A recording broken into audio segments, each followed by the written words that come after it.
Hi, I'm Pat Baer, and this is Pat Baer's Anime Club. If you've never seen one of these videos before, I like to take a deep dive into something in the world of anime. I talk about a subgenre, or I do a review of a season, or I talk about like, hey, here's me ranking all of the isekai that came out this season, or they're currently out, or like that kind of thing. Just talking about stuff. Talk about some manga, talking about some anime. Do I dabble in some South Korean stuff? Talk about a little about some manhwa. Not yet, but I will. I certainly will.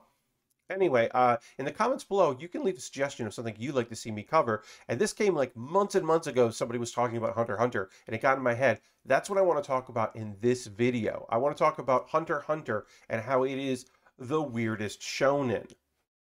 Because it is. I'll give some background on it, and then we'll get into why I think it is the weirdest shonen or atypical. I'm saying weirdest because sometimes it is very much by the traditional book, and other times it isn't. To begin, we'll talk about what a shonen is, and shonen is targeted at young males. It's comics for boys, obviously. Lots of different people enjoy shonen, both folks that identify as male who grow up into having being young adults, into adulthood, but also, hey, guess what? Ladies of all ages and non-binary folks also enjoy shonen. But that is who is marketed as. Uh, Male character generally has parents who are not with us anymore, or family has been taken away from them.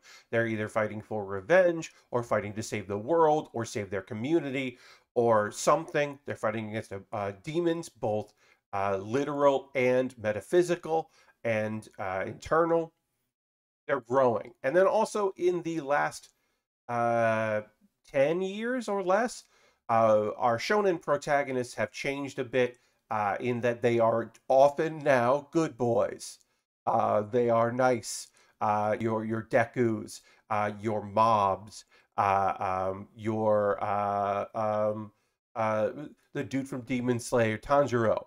Uh, those are good boys. Whereas in the 90s into the early 2000s, your good boy they were good, but they weren't good boys. Um, Yusuke is a punk with a good heart. Ichigo is just you can't teach that guy. You gotta knock some sense into him. He's headstrong, but a good guy. And Gon does good things, but is incredibly selfish and is in many ways an unlikable protagonist. And then, spoilers, we'll get into it later, isn't the protagonist anymore in Hunter x Hunter, which is bizarre. Anyway, we'll get into it a little deeper. I have some notes here. Yoshiro Togashi created this series. He also created Yu Yu Hakusho, which is one of my favorite series of all time, and we'll probably reference that here and there. It started in 1998 as serialized. It is on hiatus since 2019 and will probably continue to be on hiatus for many years. It may never come back. We don't know due to health issues.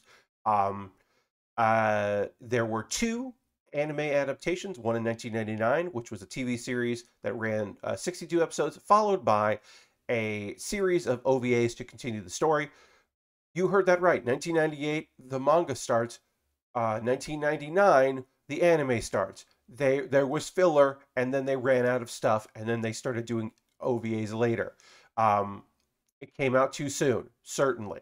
2011, they had more material to work with. They told many of the stories. They gave it an ending of sorts, which was good and fit with the series. And we're going to be going over the arcs, and we're going to talk about ways, or I'm going to be talking about ways, and it is either typical or atypical to what we traditionally think of as shonen, or particularly shonen of that era of the late 90s into the 2000s that has continued on. We'll go through story arcs here. Let's get into our first story arc, the Hunter exam arc. This is the beginning. This is setting up what a hunter is, who Gon is. You can see him in the middle there. What he's striving for. We introduce two fun characters that we like from the series. We've got our supporting characters because in some ways this is a little similar to Yu Yu Hakusho, in that we have four main protagonists. You've got the main character in green, which is where the similarities between Yusuke and Gon seem to end. Um, you've got Krapika up in the upper there in the blonde, who is who is kind of your Karama stand-in, the kind of feminine but very strong character, the supporting character, the character that seems to be the most paternal. You've got your this version where Yu Hakusho's Hiei. Well, you've got Killua, who is in this case the best friend character, the like age, the similar age, the assassin. You see his fingernails there in the bottom right, who's going for it. And then above him, Leorio, who is the Quabra, who is the like weakest but still strong, who is the comic relief of the group. And interestingly enough, just like Quabra, who is no longer part of the party, who leaves the party eventually instead of him being the weak person just hanging out, is written off. Whereas Quabra, it takes a very long time before we're like, we can't. This doesn't.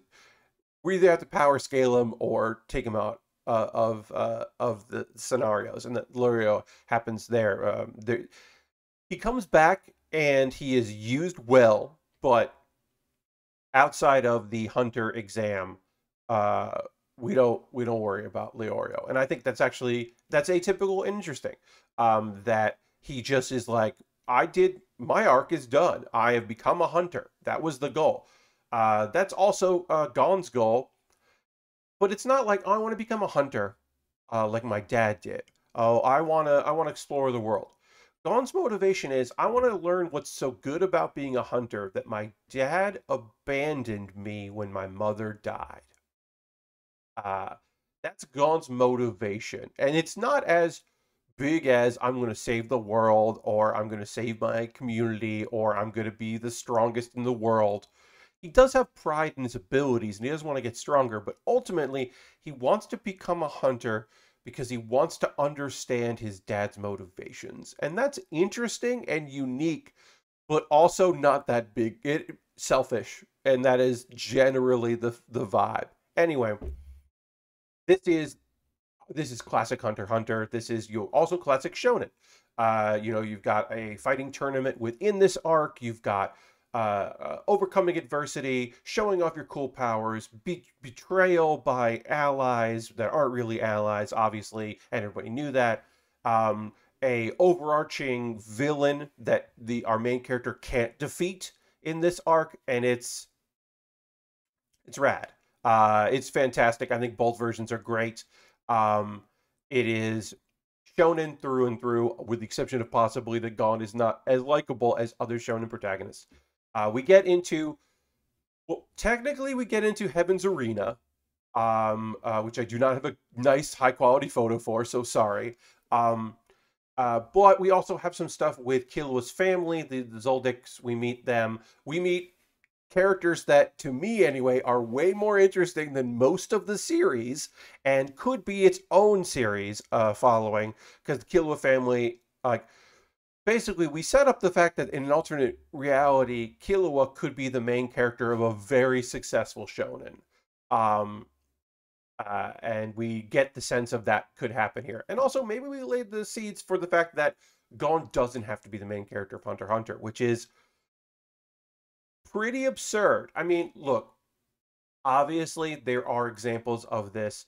JoJo's Bizarre Adventure does not follow one character, it follows a series of JoJo's, but that is also very atypical. Traditionally, like, hell, Dragon Ball tried to make Gohan the main character, and that didn't last and didn't work. And the end, Goku was still the main character of Dragon Ball.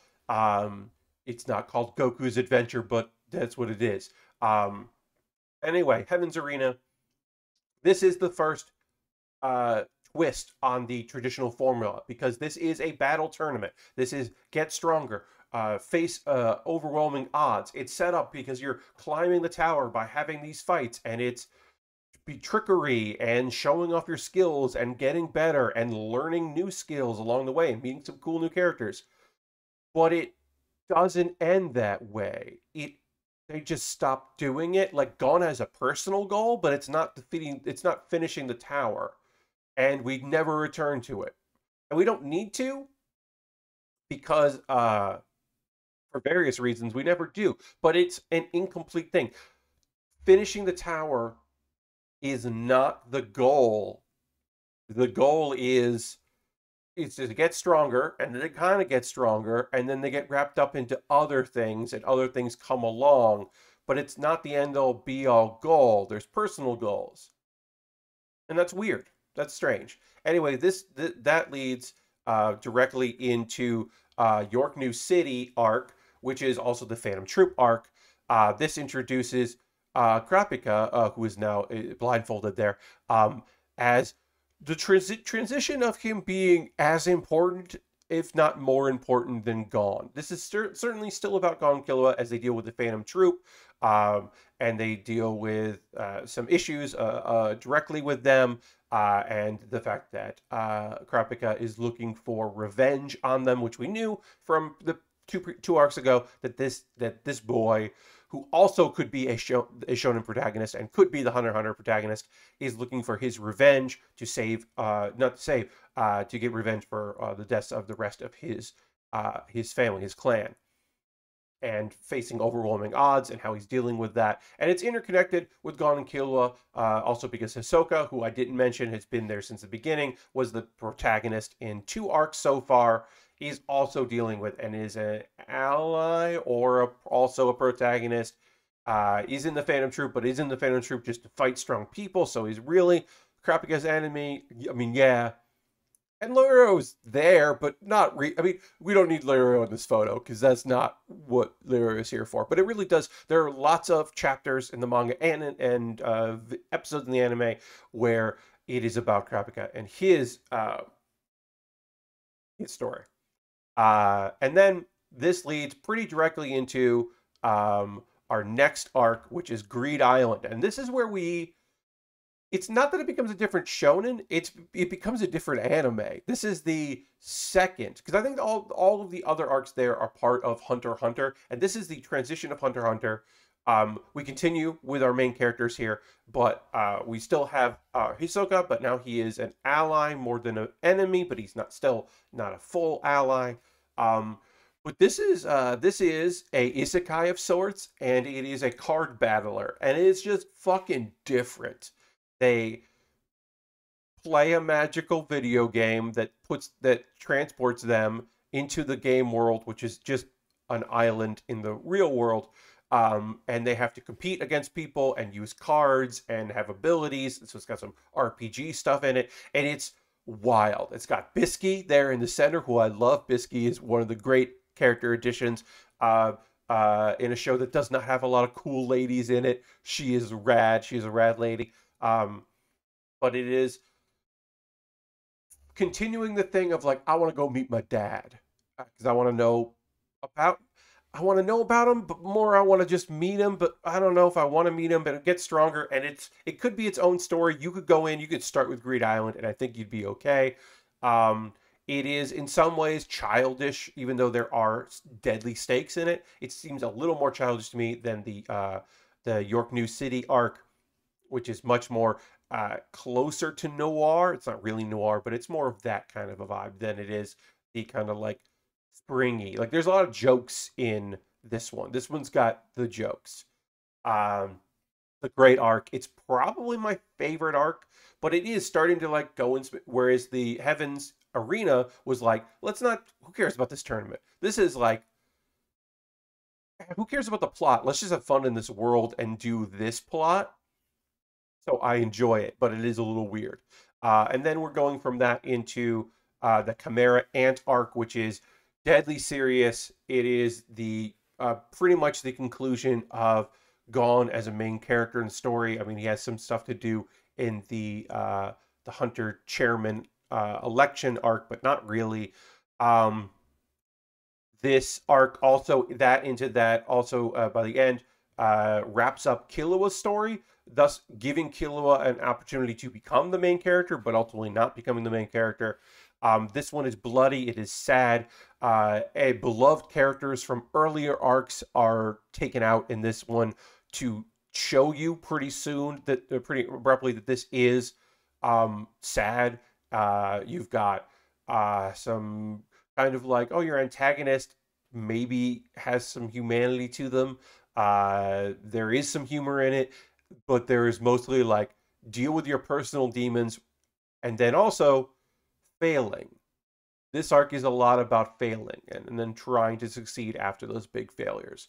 It's great and also polarizing. This is the arc that doesn't feel like Hunter x Hunter. This feels like a different series. Again, going along with my idea that this is a weird shonen because this is the same story as Hunter x Hunter, the Hunter exam arc.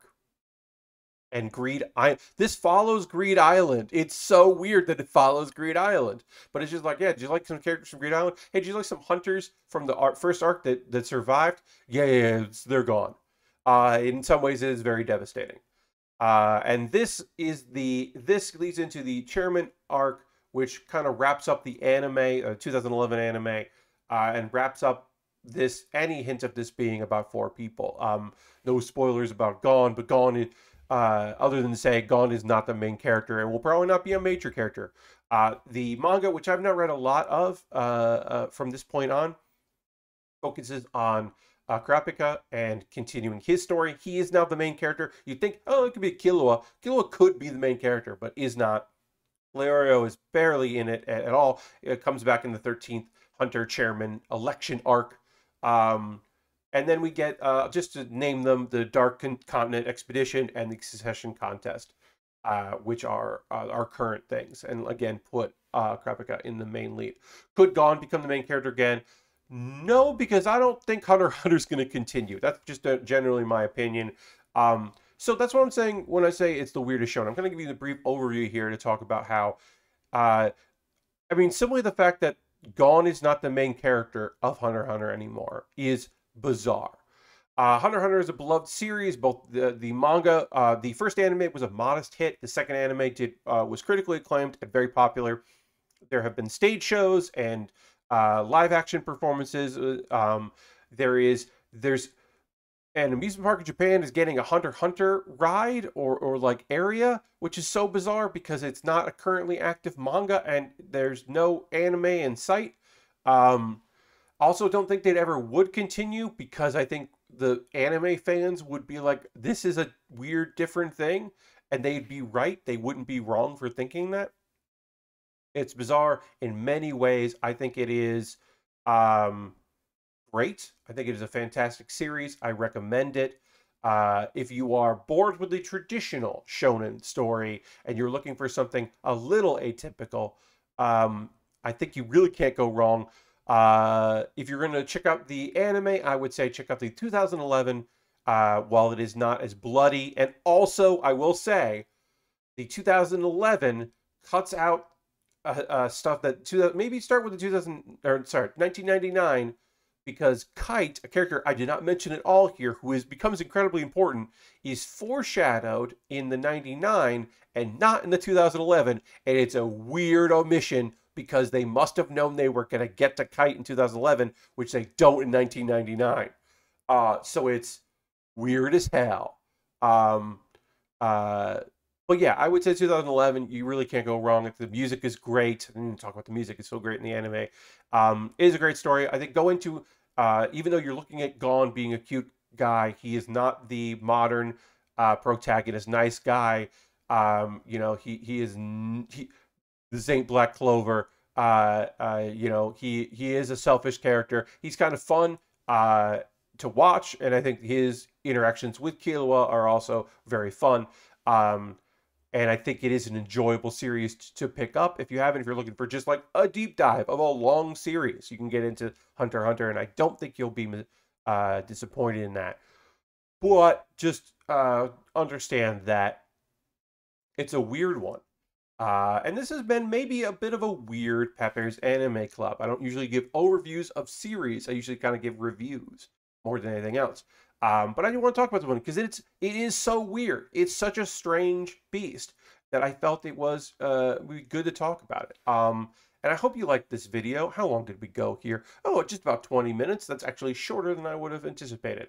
But I hope you enjoyed the video. And again, in the comments, hey, have you watched Hunter x Hunter? Have you read Hunter x Hunter? Are you more up to date with the manga than I am? Leave a comment below. Let me know what you think about this series.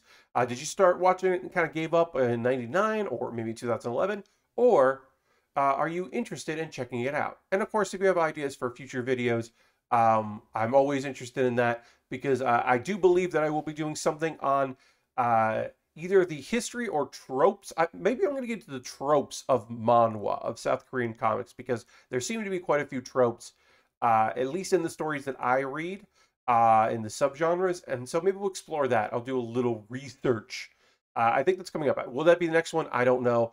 Also, at the time of this recording, my anime top 10 list for 2021 video has been filmed, but it is not gone live yet. It will tie in with something, and so that might be the next one you see in order. I don't even know, but I taped that a while ago, and I hope you enjoyed this.